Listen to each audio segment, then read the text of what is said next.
जयश्री राधे, रामधारी गुप्ता, खंड 1, प्रतिलेखन संख्या 5, गति 120 शब्द प्रति मिनट। प्रारंभ करें। उपाध्यक्ष महोदय, वित्त मंत्री को देश की आर्थिक स्थिति और निर्धनता के संबंध में जितनी जानकारी प्राप्त होती है, उतनी किसी अन्य मंत्री को संभव नहीं होती।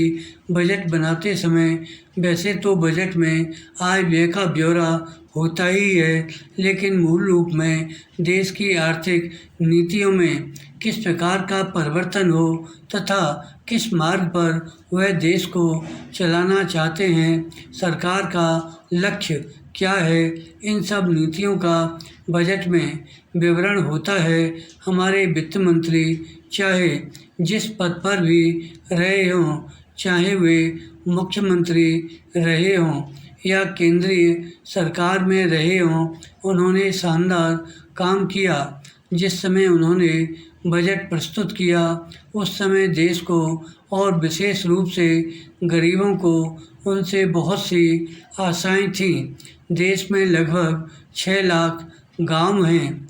उनमें जो बेरोजगारी है, गरीबी है, उसके संबंध में देश की जनता को उनसे बड़ी आशाएं थीं और जनता देखना चाहती थी कि इस अवसर पर सरकारी नीतियों के द्वारा देश को वे क्या मार्गदर्शन देना चाहते हैं। पैरा इस दृष्टि से 3 महत्वपूर्ण बातें इस समय देश के सामने थीं। देश का आर्थिक विकास तेज़ी से हो, अधिक लोगों को काम मिल सके और मूल्यों में स्थिरता आए। जहाँ तक इन 3 उद्देश्यों का संबंध है, हमने देखा कि उस ओर कुछ प्रयत्न हुए हैं। विशेष रूप से गरीबी हटाओ के संबंध में इस देश में जो चर्चा चल रही है, इस बजट में कुछ सीमा तक उसका उल्लेख मिलता है, क्योंकि जितने भी प्रत्यक्ष कर लगे हैं, वे ज़्यादातर धनी लोगों पर और विशेष रूप से शहर के लोगों पर लगाए गए हैं।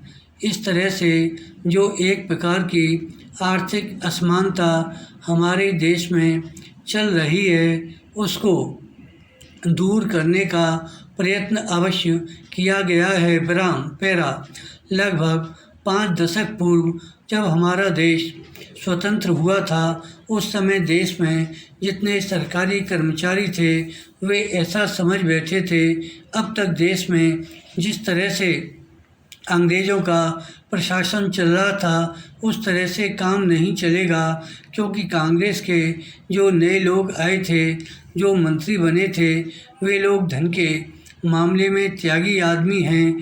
धन से उनको मोह नहीं है, लेकिन बाद में उन्होंने देखा कि हमारे मंत्री लोग भी उसी तरह से शानदार जीवन पसंद करने लग गए, जिस तरह से अंग्रेज करते थे। धन्यवाद।